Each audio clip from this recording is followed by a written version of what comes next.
Content is the sole responsibility of the producer and does not necessarily reflect the views or policies of Oshkosh Media, the City of Oshkosh, or Time Warner Cable. Yeah. Well, like in my case, I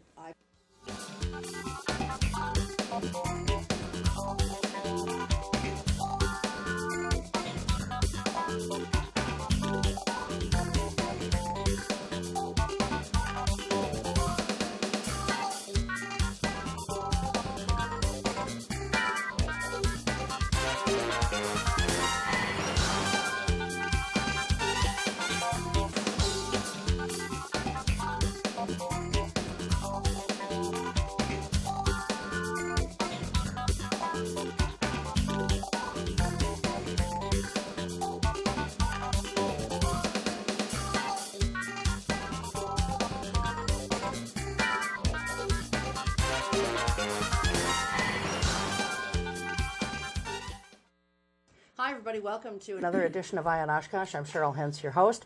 Very happy to be joined tonight by two members of our city council. We have, you can't see them right now, but you will as soon as they start talking. We are happy to have tonight our current mayor, Steve Cummings, and also we have our deputy mayor, Mayor and Palmeri. Both are running in the April 2nd general election for the position of mayor, and we're going to talk to them for the next hour about where they see Oshkosh at now, where they would like to see Oshkosh going in the future, and how they'd like to see us get there. So, welcome to both of you. Appreciate it so much. Thanks for having us. Thank you, Cheryl. So, let's jump right in. Let's talk with you, Steve, first. Now, just so people understand this, if you are not reelected as mayor, you're off the council altogether. Is that correct? Correct. Okay.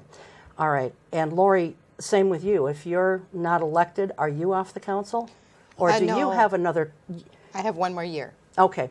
So because you're currently a council member running for mayor, if not elected, you would finish your term, which is a 2-year term. Okay. And if I am elected mayor, then council would take applications and appoint someone for that remaining year. Okay. For my spot. Okay. All right. Okay. So just so I understand that. So, and I will also say this, there are 5 candidates running for city council, 3 incumbents. We have Jake Kraus, we have Deb Allison Osby, and we have Tom Peck.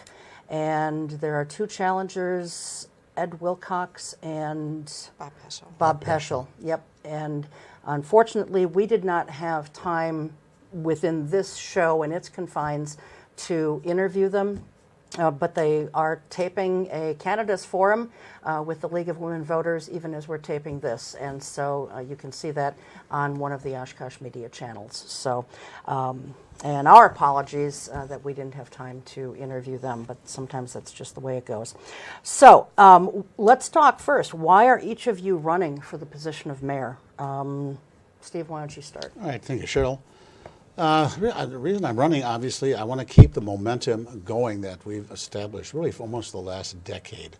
We've been very progressive. There's been a lot of vision. We've got a strategic plan. When I first ran for council, I said one thing I want the city to do is do some lean training, which we've done. We've seen remarkable changes in our inspections department because they did go through lean training. Talked about a strategic plan. We've had a strategic plan. I think this is our 3rd cycle. And it makes decision-making a lot easier. Everything we're deciding is based on a strategic plan. But the changes have really been phenomenal in the last, not even a decade. I kind of, this is my hometown, having seen what's happened, how the city kind of just went into nothing was being done. We were neglecting streets. We were neglecting buildings. The school district is faced with the same thing. We're now looking at millions of dollars to just play catch up. And I think the biggest change in the city was the vote on Oak Lawn. People finally said we have to invest in the city. But if you look at the changes that have happened, when I first was on council, there was a discussion about the riverfront. And there was hemming and hawing with most of the council members, and I called former Mayor Bill Castle, and I said, I recall you showed me a document, a plan that had been proposed for the riverfront. And he said, yeah, I said, I've got it somewhere. He said, let me call you back. Gave it to me that thick. Went to the council meeting, I said, politely, we have spent money on this plan. Nothing is happening. Are we going to keep doing plans and spend no money on any action? The vote was yes, and that was, I think, 7 or 8 years ago. Look what's happened. In the Riverwalk, we've taken the industrial heart of the city, which had become pretty derelict, and we've transformed it. Sure. Yeah. It's now, it's right up there with Menominee Park as a gem of the city. But look what's just happened in the city. Ticking things off quickly. It's the riverfront, what we've done there. It's the investments made, everything from Evergreen Manor, with a rather large apartment complex. It's Oshkosh Corp's global corporate headquarters. It's the Menominee Nation Arena. It's the Howard. It's the Y downtown. And people aren't going to invest in the community unless they see strong leadership on the role of the mayor, a council that has focus and vision, a city manager and a staff that really has a can-do attitude. I mean, people and companies will invest in winners. And that's what we're seeing. And, there's now a proposal, we've had discussions with a developer out of Iowa for a $30 or $32 million mixed-use complex on the north shore of the river. I mean, that's never happened before. There's all renewed interest in the Sawdust District. There's movement going with the former Pioneer property. Finally. Well, it's been only 15 years it sat there. Yeah, only. But everything seems to be, it's accelerating, it's fast. There's people ready to invest in the community. Okay. But you talk to people in the community, there's no longer this griping all the time.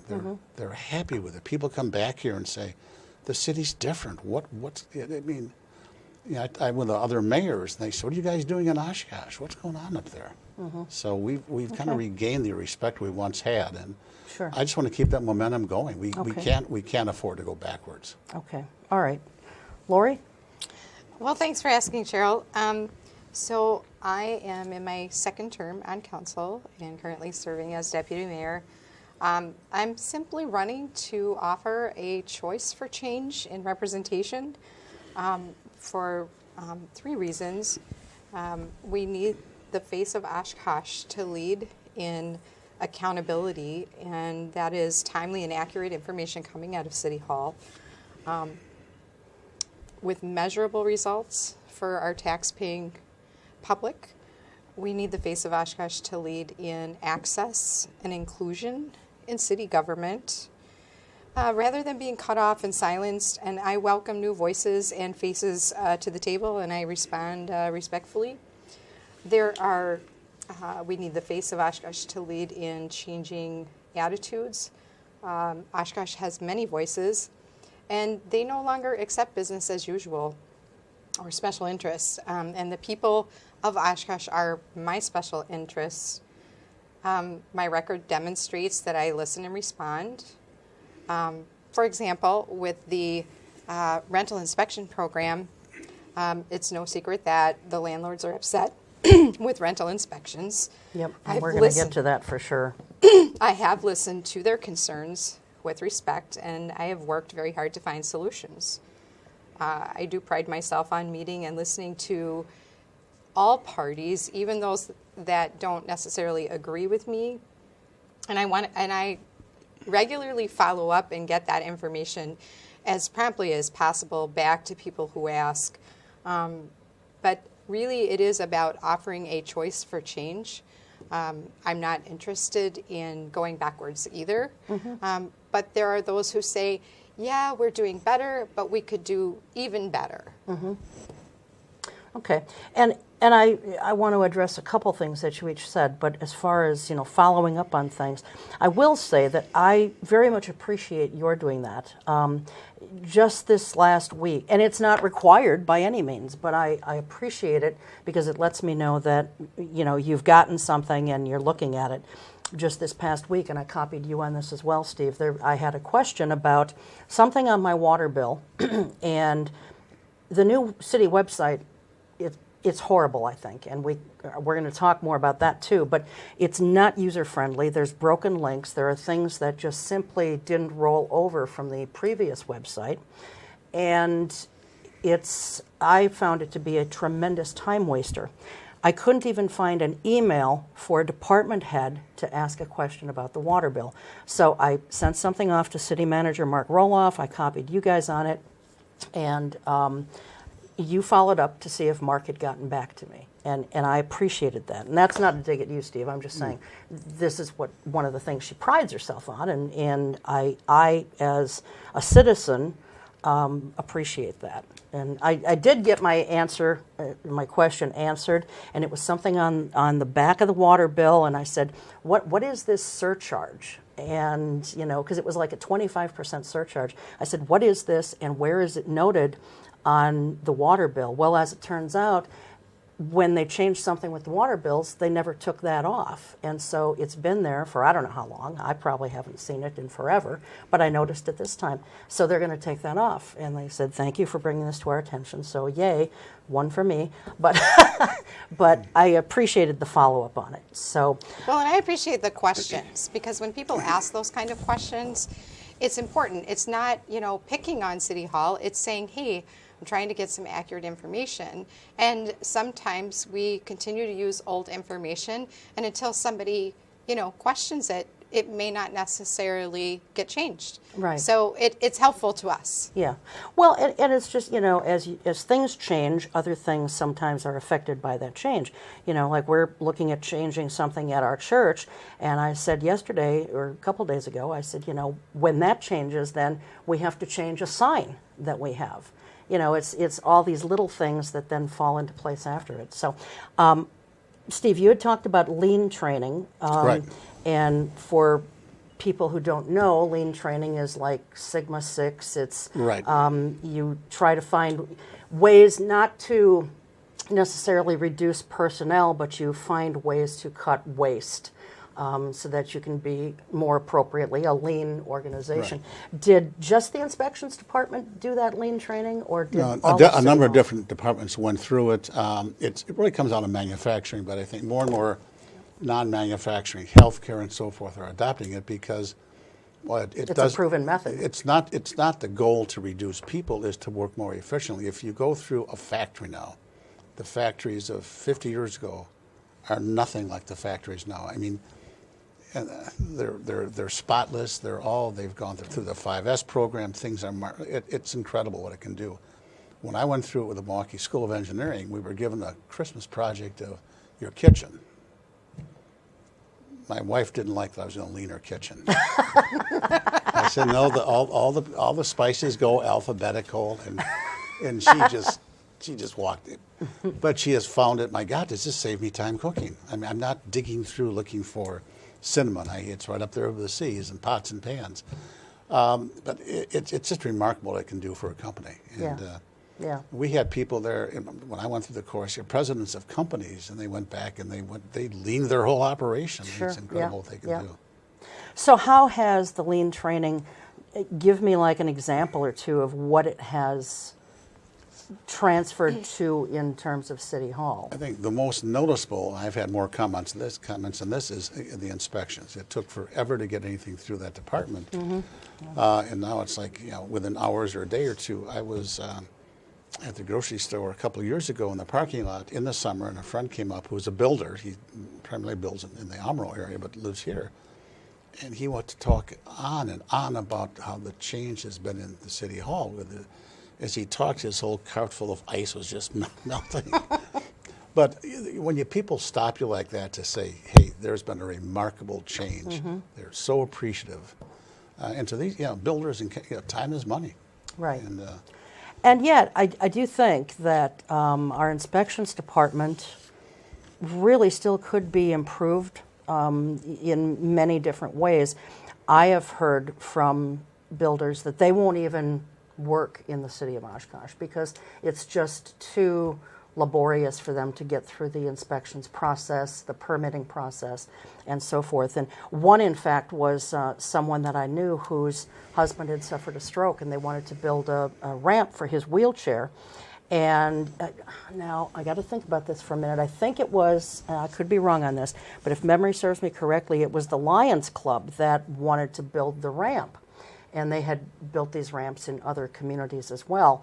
And the city of Oshkosh was giving them a big hassle about this ramp, and yet this organization has built ramps all over the place.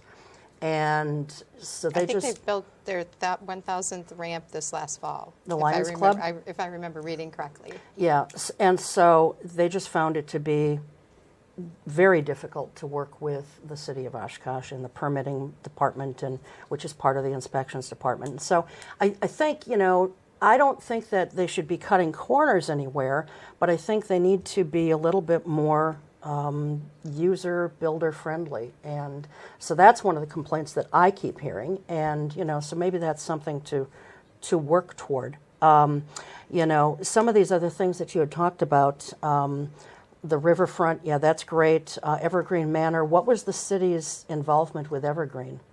Or with the Howard, for example? Well, not really any involvement. I'm saying they're willing to invest in this community. Okay, all right. Okay, gotcha. You're not going to invest in a community that's Language. floundering. Yep. You're going to invest in a community that's dynamic, that's moving forward, has a track record of really being a welcoming community. And that didn't happen a decade ago. Yeah. You look what the council was like. It was pretty It's dysfunctional. different. And I made the comment when I first ran, and I said, had I been in Oshkosh looking to maybe acquire land to move a business here or start a business, and had I caught the council meeting, I would have got my car and left town. Yeah. You know what I'm talking about? Now Yep, they see yep. a very functional, strategic-oriented council. We don't always agree on stuff, but we don't sit there and argue. And it's a smooth running operation, as it should be. There's more, I think, politeness, civility, what should have be. you. As there should be. The school board is the same way. But if you look at some of the personalities that used to serve on these boards and councils, what have you, people don't want to see that anymore. They don't want to see that. They don't mind someone standing up for them and standing up for what they believe in to be right, but it's how you stand up for that particular position. You have to be civil, and I've got a 4-year-old grandson, and I think he's pretty bright, but we do a lot of things together, and he's got older siblings, and the word teamwork, he uses that a lot. It's like, if I want him to help with something, Oliver, it's teamwork, and boy, he's right there to help. So, and I don't like the word collaboration. I think that's overused. It reminds me of World War II, where people collaborated with the enemy. Teamwork says people, and it says people working together to accomplish something. And I think we're seeing more and more of that. I mean, my office is, I'm amongst the engineers on the 3rd floor. My office is located, and I'm used to working with engineers from my days at Mercury. And I listen to the folks at the counters with questions, and they're phenomenally polite. And a couple of times I've walked out of the office to say somebody's giving them a hard time. I kind of walk out, what really is going on? And they're trying to answer questions as best they can with people maybe who don't have all the information or don't quite understand. There is a process, there's kind of a reason for anything, but just very polite, respectful people. From my and I agree, and that has changed. It never used to be that way. It was so bad, in fact, with the inspections department and the permitting department, which is all the same. So they had to put cameras in that department to catch the bad actors, if you will, and kind of get things in line with politeness and civility on both sides of the counter, if you will. And I think that has helped. Are those cameras still there? I don't think so. Yes. Oh, they are? Okay. I was just up there recently, and I was told that. I didn't even know that they were there, but... They've been there for a while. Yeah. They've been there for a while. Just kind of going back to what you were saying, though, a little bit about the Lions Club and the approachability and some of the obstacles from the past. So it's true, there is this legacy of challenging, I guess, work being done, But interestingly enough, I too was trying to search out information about having a ramp built last year. My mother was looking to possibly buy a house before she made other arrangements. And so trying to get the information about how to get that built in the city and what the requirements were, it was a little tricky. But I will say that when I spoke with someone from the Lions Club and they said, no, we don't do that in Oshkosh. And then I said, if I may ask, and I disclosed, that I'm on council, why is that? And I was told that it was this legacy of an older code, and they were not made aware. They were not aware that we had some changes in our code that changed those requirements for the better to make it more workable. And I said, well, I'm certain that this has changed. Wouldn't you reconsider? So I think it's incumbent upon council members, the mayor, to also educate when those changes are being made so that we can kind of get rid of some of those, past negative legacies. Sure. Well, I think that that's very good, and education is always good. And you had talked, when you said about why you were running for mayor, one of the things was you said getting, among other things, was timely information and getting that out to the public. Do you feel the city is lacking somehow in getting timely information out? I do think that when people make requests for information, sometimes they get frustrated with being kind of maybe sent in different directions. And the new website was supposed to help with some of that, right? I guess. And I will tell you, because of your email, okay, which council had that discussion with Mr. Roloff about getting that worked out. And perhaps there should have been a little more practice with the new website before, but some of those things have been remedied through the Google indexing, for example. You can never really get rid of those old links. And so when they moved to the new site, obviously it takes a while for those to kind of re-index. However, because of your email and a meeting or a phone call that I had with Mr. Newman, they have since changed the search capabilities. So I think you might find a more satisfying response if you were to search your topic now, just as of this weekend. Yeah, I'll do that. Just as of because this it was weekend. this last weekend that I'm sitting there looking at the water bill, and I'm like, what is this? And then I couldn't get an email.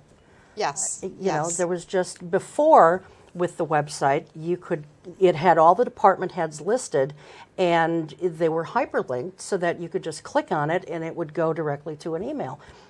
That wasn't the case anymore, and hopefully that is now. Just so you know, on that department directory, you don't have the underlining that signals that it is an email like most users would. I mean, not to go too far down the weeds, but they are linked to an email. It just isn't visibly readily apparent, right?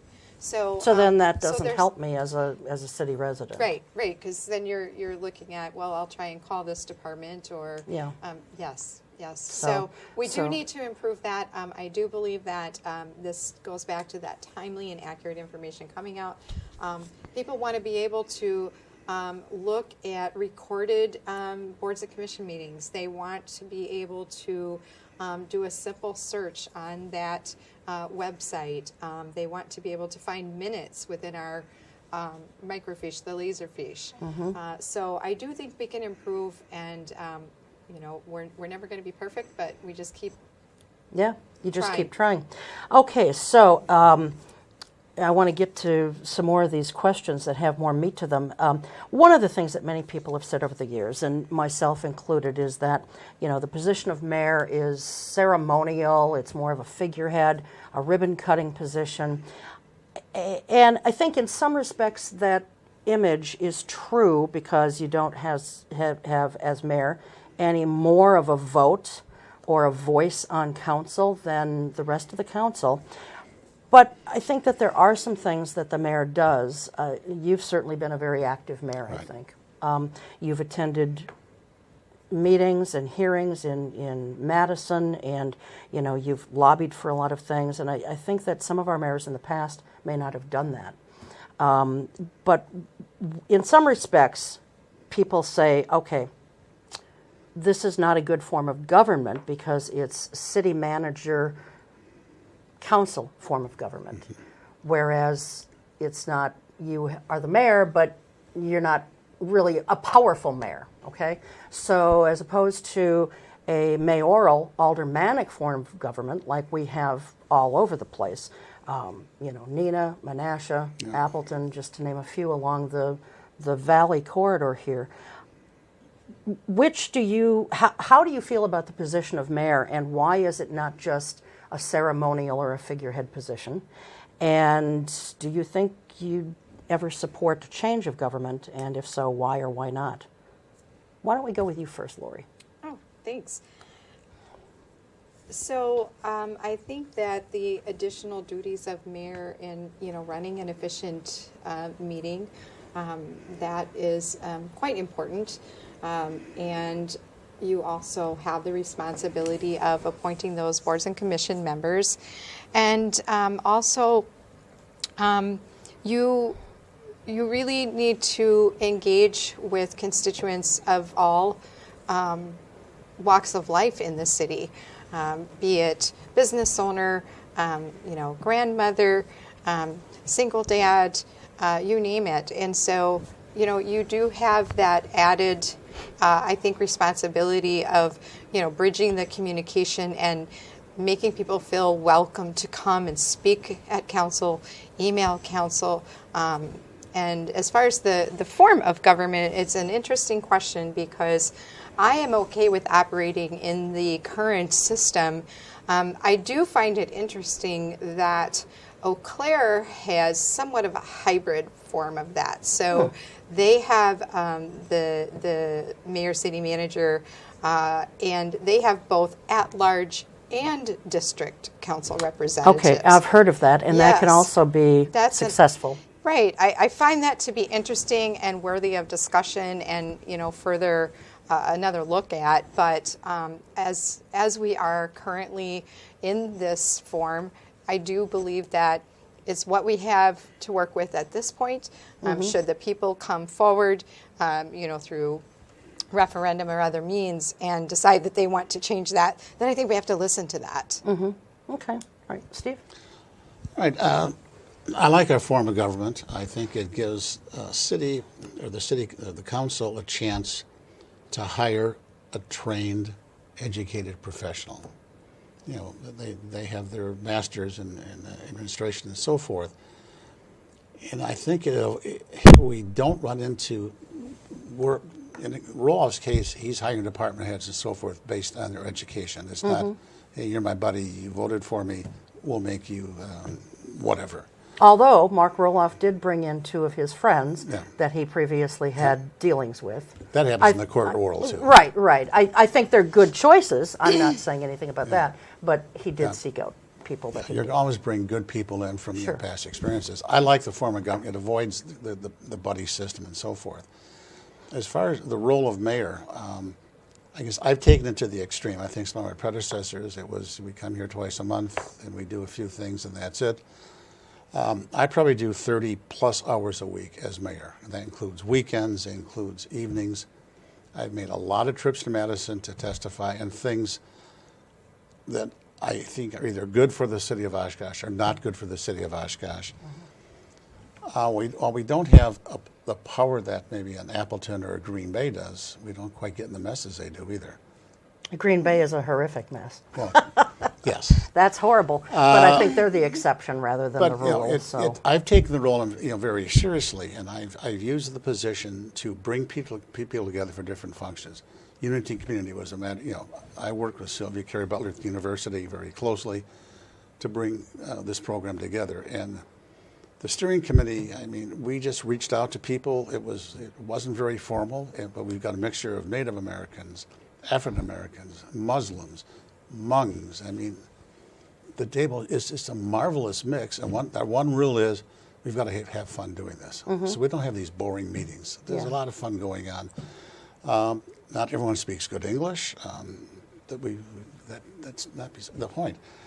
The program was wildly successful last year. We're going to have it again this year, April 13th. It'll be in the convention center. We chickened out. We didn't think we could do 2 years in a row with a perfect May Day. Plus there was Bird Fest. Yeah. And it was also Cinco de Mayo. So that kind of So didn't really allow the... It's really hard to do any event without tripping over another event. But Oh, isn't that the the truth? position of mayor, I could do that because people, most people don't really care how we're organized. They don't know what Chapter 63 is, nor do they care, nor should they, I guess. It's given me the chance. Now I'm forming the mayor's youth council, and I've been meeting with the school, Vicki Cartwright. Be talking to principals of the 4 high schools, East and West, Lourdes, and then Valley Christian. But this is a program I've learned about and worked with the mayor from Wisconsin Rapids and Wauwatosa. They have these programs. But it allows the young people in our community, who are the future of this community, to have a say-so in the community. Mm-hmm. The best way I've explained it is once this council is put together, and we've got the ordinance in the works now, is to fine-tune the quantities of kids. But they should have a very big say in what happens to the remainder of the lakeshore site. A park to those kids is totally different than a park to me. Sure, yeah. They were never involved in a bike and ped plan, but how many kids, they ride bikes. They were never asked. Yeah. The way this group they will form their own topics. Once we get through the lakeshore will be their first thing. I've talked to kids at Oshkosh North, Oshkosh West, and we're interested. How do we? I said, we got to get the paperwork done first. There's a lot of enthusiasm for it, but my goal is that these kids will, they'll graduate from high school. They may go away to school, but maybe if they've had some experience with the city, helping run the city, they may want to come back. Or if they stay here, as many kids do, they've been somewhat groomed then to get involved in our boards and commissions. I have spent 4 years as mayor, years before that, trying to recruit people from boards and commissions. It is It's tough. It's next to impossible. I mean, I've got people from the Landmarks Commission, I've got people from the RDA, I've got people from Plan Commission, so I've been filling spaces, and it's the job of the entire council to do this, and I've had no warm bodies. Yeah.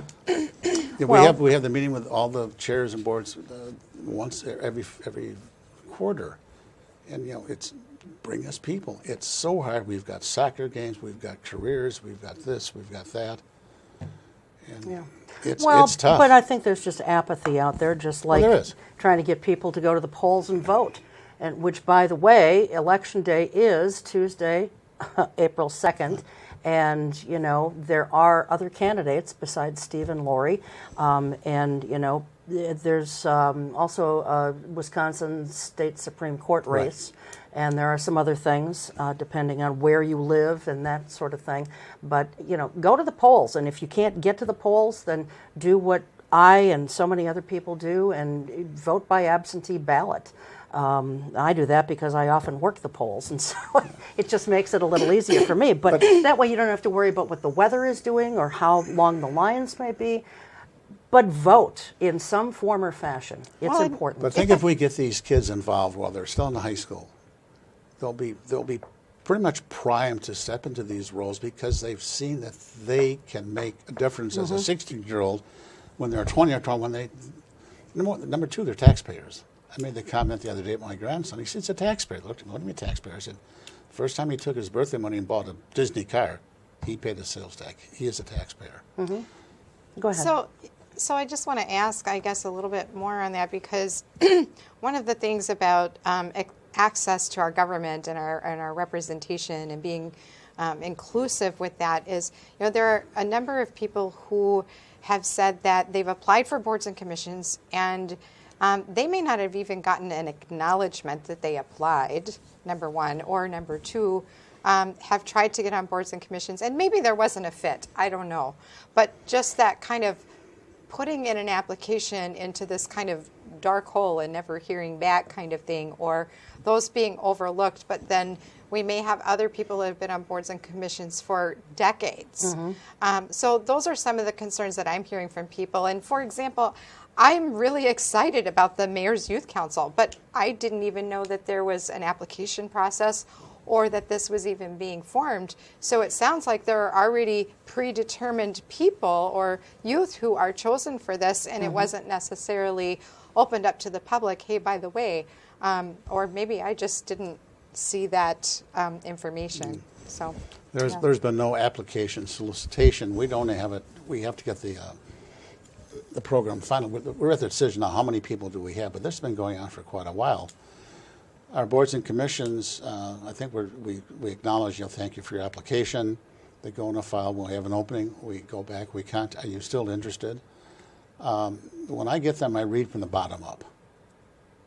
And the bottom is they tell qualifications. It goes kind of education and so forth. So I usually have made my determination before I even get to name. I'm trying to avoid gender and age and everything else, but by the time you get to education, you can you have a feel for their age. By the time you get to their name, in this day and age, you can't tell if they're male or female. But Right. I make my decision prior to even getting to name and address. Well, I think that's a good way of doing it.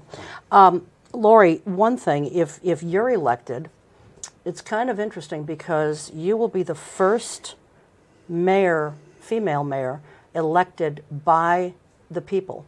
We've had different mayors throughout the years, but they've been appointed by the fellow council members that they shared the dais with. And I'm proud of the fact that I was instrumental with some other folks in helping get this changed, to the point where the mayor is an elected position rather than just one that's done by length of time on a council or whatever, Right. Which is how it used to be done. So, this is an important distinction for you. How do you see this? Do you see this as something important, or how do you see the distinction? I find it rather exciting. I, too, just learned that. I was not aware until fairly recently that our former female mayors had been appointed. I had just assumed they were elected until I started reading some more of the local history on that. Elected by their fellow councilors. Elected by their fellow, yeah. So I do find it exciting, and I do think it's quite important that in the history of Oshkosh that we have never had an elected mayor that was female. I say that I'm dedicating this campaign to my grandchildren, and especially so that my granddaughter knows that she can and has that ability to do so. So, yeah, I am rather excited, and I do think it's important. All right, great. Now, Steve, you had said, one of the things is you want to keep the momentum going. Couldn't someone always say that, whether it's you or someone else? I mean, if you're not moving forward, then you're either languishing or you're moving backward. So if a community is moving forward, couldn't you always say that you want to keep the momentum going? I think you can say it. I think that the proof is in the pudding. It's the dedication, the hours I have spent on this. I've put my neck out a lot of times for the rental inspection program. That was a controversy 2 years ago, the election. Yep. I've taken a stand on the dark story issue, both here and in Madison. So I think it's going to move forward only if there's someone pushing it. Okay. And I think the way we work between the mayor and the city manager and council and staff is there's a strategic plan. Everyone knows where we're going, or should. Yeah. And if you don't get on board, get out of the way. And I think I work closely with Mark Roloff. I work closely with other department heads. I'm in the building a lot. So my style of management has always been, I have an open door. I don't like closed doors. If you have a question, walk in. I will walk in other people's office to get questions answered. I'm not going to do emails. It's a quicker way, a more personal way of doing business. But there has to be a common vision. Where are we going?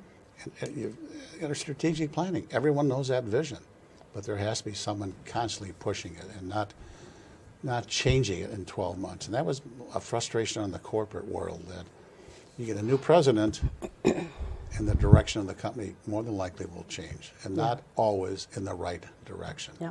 And we've When seen I that. finally retire from this, I'm going to write a book. I'd love to write a book on all the brands that used to be famous, those that took 100+ years to establish, where are they now, and what happened to them. And why did it happen? That's right. Go ahead. And I guess I just have a little bit of a different philosophy, and that's why I wanted to offer a choice for change. So I too have worked in the corporate world. I've worked with nonprofits, and one of the things that I think people are hungry for is, our local government to value people over profits. And, in the corporate setting, you're accountable to your shareholders, and they want to see profits. In the public sector, it's more about the process for the people. And, that's the way I look at it. So it's a little bit different view philosophically. Okay, all right. Now, Steve, one of your goals, you answered in a question somewhere, was that you wanted to reduce property taxes Right. for the people in Oshkosh. How do you go about doing that? What do you see as a way that we can accomplish that? I've been very involved with the League of Wisconsin Municipalities and then the Urban Alliance, and that has been on the agenda. I think it was 2 years ago, we had a meeting in Sheboygan, the Urban Alliance. That is the goal. How do we go about getting the legislatures to realize that they have got to start making some concessions? Locally, it's maybe not that doable. It has to be done in Madison, and that's why every time I've gone down there with other mayors, we're taking votes with us, and these people better listen to us. You have got to change this whole system. It's going to collapse on itself. So what do you propose that Madison do? They've got to listen to us. They've got to start listening to the elected officials in the towns and the villages. Okay, but when they listen, what are they listening to? I mean, I can say, but I'm not running for mayor or city council, but for one thing, Madison should never have taken away the shared revenues That's right. that it did. They need to start giving shared revenues back to, they're taking the money from us, and the whole point was it was supposed to be shared and come back to the community for different things. So not only has Madison kept the shared revenues, so it's really not shared revenues anymore, it's just revenues. But on top of that, they continue to put forth unfunded mandates. So if you don't address those two issues, you can jabber all you want, nothing's ever going to get done. So how do you propose getting them to listen and start giving money back? It has to be done through the league, which is our lobbying group. Okay. Another thing they've shortchanged us on was public municipal services. That means, the university, the prison, other government buildings do not pay for police and fire protection, but we have to supply it. As the university grows, every time they buy a house for a parking lot, that goes off the tax roll. The more there's off-campus housing, the more police calls, fire, type of thing. So I think we used to get going from 80 cents on the dollar, it's down to 30-some cents on the dollar. Wow. I think 38 cents. Yeah. But the that's not services, the demand keeps continuing. We had a session a couple of weeks ago with some of our local legislatures, and I made the comment, I said, we, meaning we, the towns and the villages, create the wealth in this state. We send it to you and it doesn't come back. And one of them got kind of upset with me. Well, pal, I'm saying we create the wealth. We kept Oshkosh Corp here. The seven of us, we kept Oshkosh Corp, and Oshkosh said, well, Madison helped. Well, yeah, what? We put our neck on the line to keep Oshkosh Corp here. So it's an attitude in Madison, and I've been down there enough between the rental program and also the dark stores. A large number of the legislatures are not down there for the constituents of this state. There's a lot of private agendas, and I'll rattle off a few names if you want me to. But When we both went down to testify together with Mark, and that was on Act 176, and most of the people that were testifying down there were developers and landlords. For example, there were only ourselves and Legal Action that testified on behalf of renters. And renters make up almost half of our city and our dwelling units. Right. So I'm glad that I was able to go accompany them, and the mayor has been very active there. It is important for even though we have what's considered a weak mayor position, it is important to have that face outside the city of Oshkosh, very Sure. much so. Well, let's talk about the rental inspection program. I don't want to get bogged down with it because there's so many other things to talk about, and our time is down to about 13 minutes. But, some landlords, not all, but some, have been very up in arms since this rental inspection program has first been approved and gone into effect 2 years ago. Then it had to take a hiatus, we'll call it. And as the wheels in Madison just sort of grinded slowly along, and now we're going to be starting the program back up again. But, we've all heard of some landlords in this community sending letters to their tenants that were intimidating. What have you heard about those types of intimidations? And why is this rental inspection program important for people who rent? Steve. Since I was Peck's bad boy in Madison, and it's important, and we have an obligation to ensure that the citizens of Oshkosh, regardless of age, have clean and safe housing, period. It's why we inspect restaurants. It's why barbers and beauticians have to have licenses. And I've used my mother as kind of an example, and I probably wouldn't be as passionate about it as how she pays a lot of rent for not a lot of service. She was leaving for Door County the other day. She and my sister, her apartment has 2 entrances, east and west. My sister called and said, "Can you help us? I can't get her out." I mean, she's 102 years old. I went over there and got her out because the steps weren't cleaned off. I said, "Let's go out the east entrance." I went out there. It's rotten. It's rotten. So I'm going to talk to inspection. I talked to John Zrud. He said, we'll go in and take a look at it. $1,000 a month in rent. Don't you think she deserves steps that aren't rotting? Well, not just that. Now there's a safety issue. That's it. That's what this is all about. It's about safety. It's about sanitary condition. John Zrud and I talked to 2 student government bodies this week. The Assembly first and the Senate, got them all together. They said, "You are the university leaders. Here's why we're doing this." We show them a copy of the letter that's going out, some other information. They explain. We said, "We're not there. We don't care if you've got drugs there, if you've got too many cats, if you've got pink wallpaper. We don't care. This is what we're looking for." And I said, "Your toilet should flush and not into the unit underneath you." The giggles meant they knew exactly what we were talking about.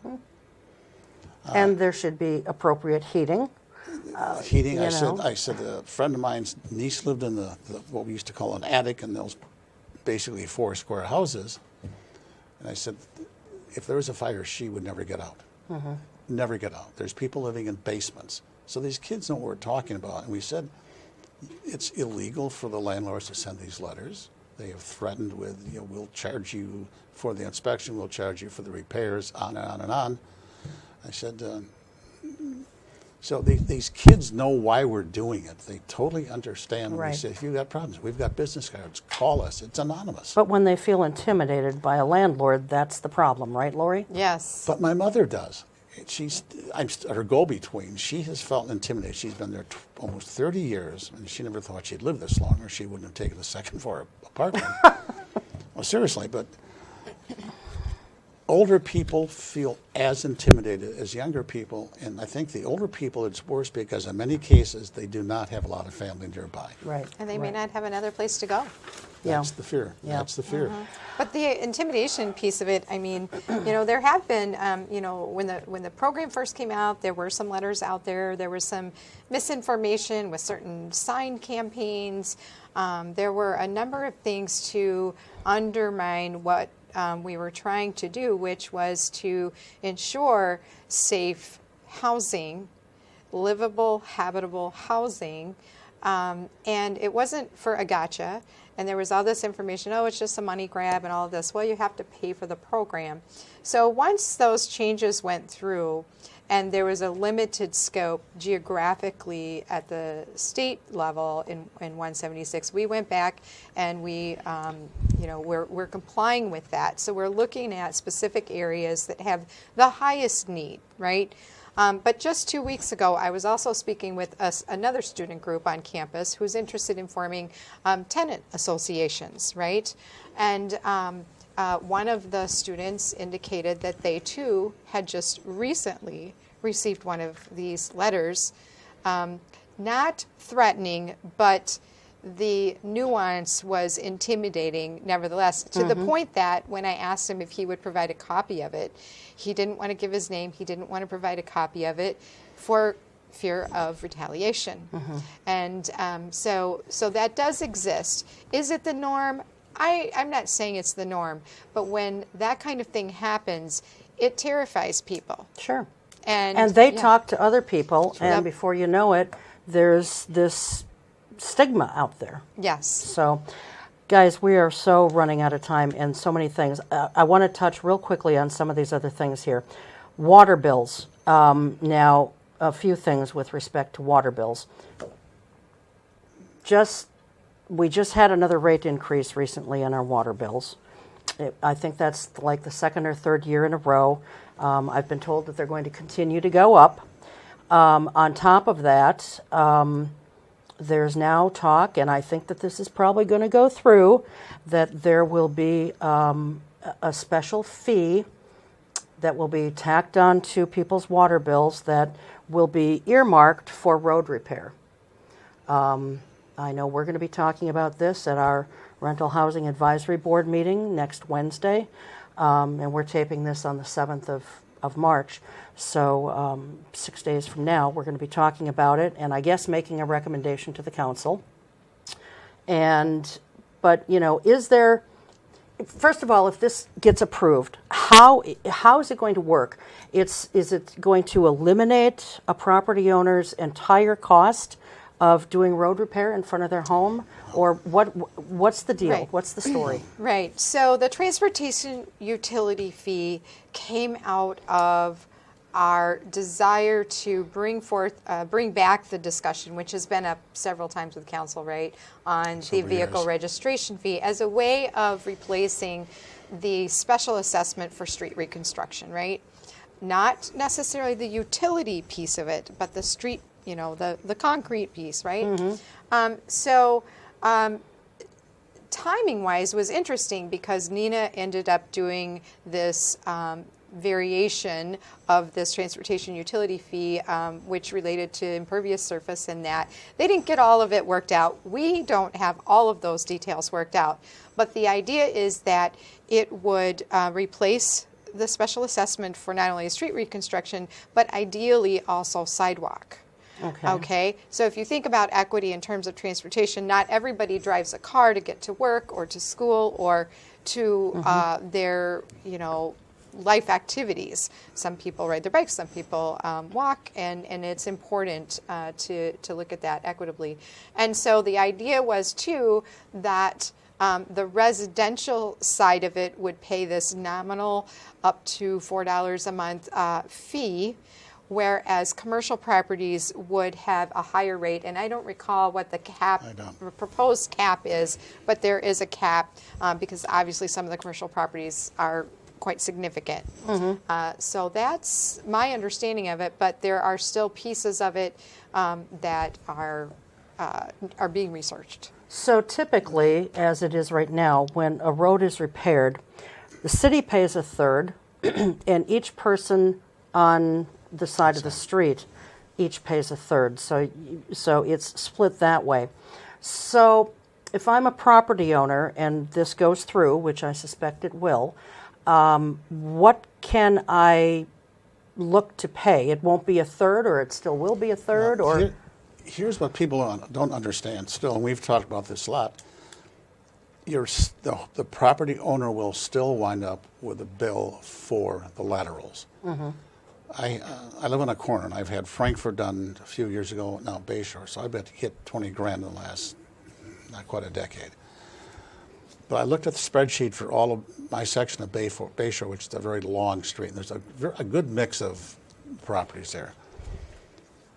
Because of the lateral, everyone would still be paying 25% of the assessment. I don't care which side of the street, it came out to 20 or 24, 25%. Okay. So my $10,000 bill would have been still $2,500. Okay.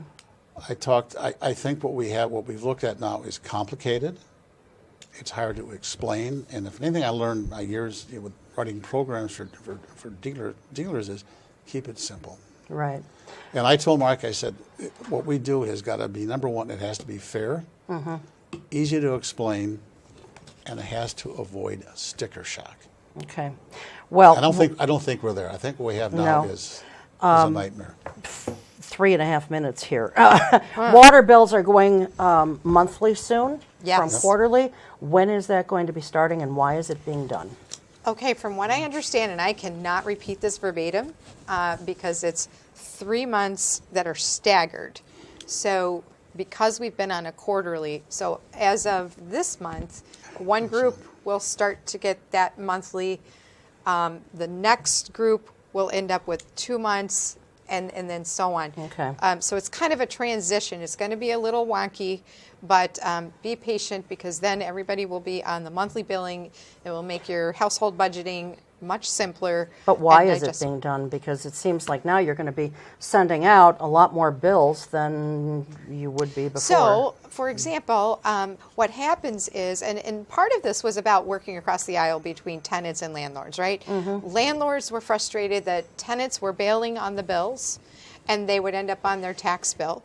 Tenants were getting sticker shock every quarter. It's like, oh crap, I forgot about the water bill. All of a sudden I got to pay $400, right? okay. So it's to make it a little more digestible. And what was happening is a significant amount of those were being delinquent and not paid. And so essentially by making it easier to budget and people to pay on time, then it won't be such a delay in that being. So it'll be a savings and a cost. The cost will be minimal for the administrative side of it. Okay. All right. I want to talk about roads in our remaining time here. Studies have shown Wisconsin has some of the worst roads in the country. I think that Oshkosh has horrible roads. What I see now is a bunch of holes in the roads from plowing and what have you. But I don't see this in other communities, and I don't understand why our roads suck so badly that we see these holes that are just torn up from plowing. And that's what we're told, is that cement expands and then it doesn't expand. The freeze thaw. Freeze thaw. But other communities have the same freezing and they have the same temperatures, and I don't understand. Why is it that we can't get our roads squared away? So it's interesting that you bring that up. I was just in Neenah last week, for example. Nice roads. Except I turned down some side roads off of some of the arterial ones. And I really should have been in a four-wheel drive because it was, I would argue, as bad as, let's say, Grand Street right now. Okay. Which, if you've ever cut across on Grand, it's kind of rocky, right? But I think that we are all experiencing this, and I do see many cities experiencing it.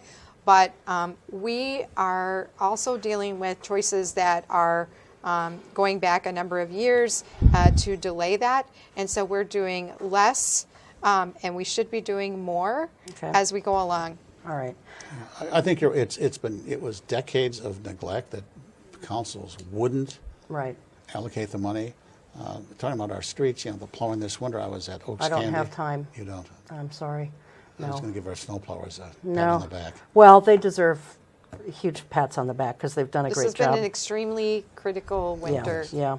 So they have done a great job. I don't even have time for you guys to say why people should vote for you, but I just want to thank you both for being here and wish Thanks you good for luck having on us. April Thanks for having 2nd. us. And you're going to another taping right from this. So I just have time to thank you guys again, and thanks to you, thanks to the crew, and please go to the polls or vote early for the election, the general election on Tuesday, April 2nd. Thanks again. We'll see you next time. Until then, take care. Keep your eye on us. We've got our eye on Oshkosh.